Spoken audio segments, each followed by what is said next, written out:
ఆయన మర్రిపాలు పోసుకుని జటలు కట్టేసుకున్నాడు జుట్టునంతటిని. అయోధ్యకాండలో విన్నారుగా మీరు.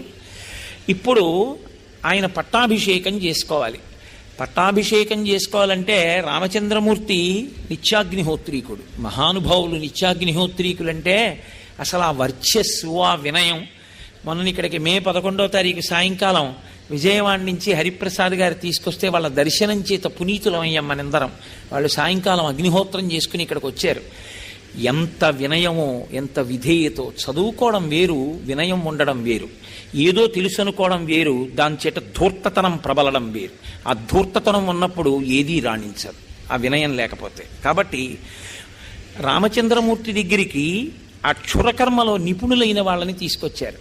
తీసుకొస్తే ఆయన అన్నారు, నేను కాదు ముందు జటలు తీయించుకోవలసిన వాడిని, ముందు భరతుడికి, లక్ష్మణుడికి, శత్రుఘ్నుడికి తీయించండి అన్నారు. ఆయన